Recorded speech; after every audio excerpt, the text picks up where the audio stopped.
Luke's arm ends up in my armpit. So I'm here, I'm moving around. As I'm moving around, I'm pulling this arm around. He doesn't like it, he moves back around, I end up, and now, boom, this arm's in my armpit. It happens. Every time you roll, you end up in this position.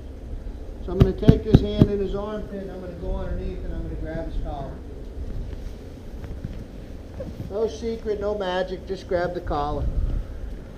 As long as my elbow and knee are together, he can't take his arm out, it's stuck. The only way his arm can come out is straight, and he can't move straight because he can't move his body away from me because I'm sitting up here holding on to him. So he's kind of stuck.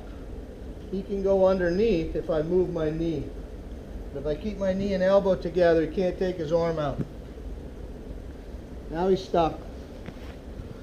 I keep this leg away somewhere so I have weight to myself. If I put the knee too close, I start to put too much weight on him.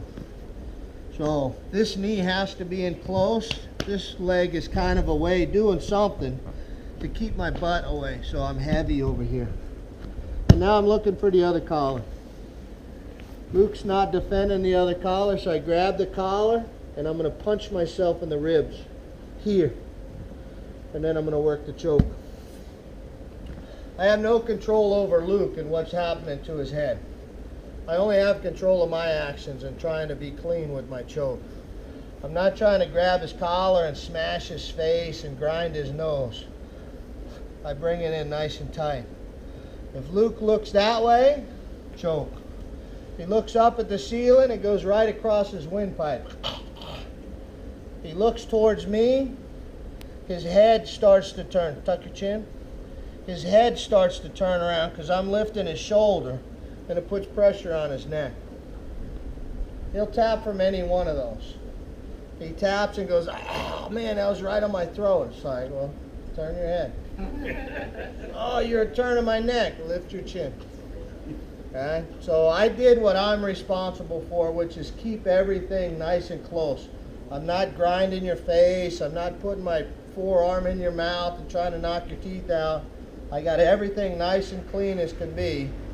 I can't do anything to your head. You're in charge of your head. And moving your head around isn't a defense. Your hands and your body moving is the defense. So you telling me you got your chin tucked and I spin your head around, that doesn't defend anything. So once I catch it here and I got a good strong base, I catch my collar, I punch myself in the ribs. And now from here, my wrist touches the floor. It's possible for my elbow to touch the floor and my wrist to still be elevated. But it's impossible for me to touch my wrist to the floor and have my elbow be elevated. So I don't want to think about the elbow, I want to think about my wrist. Once I'm in place, my wrist is going to make the pressure into the floor. Let's try that a couple times and then I'll expand a little bit.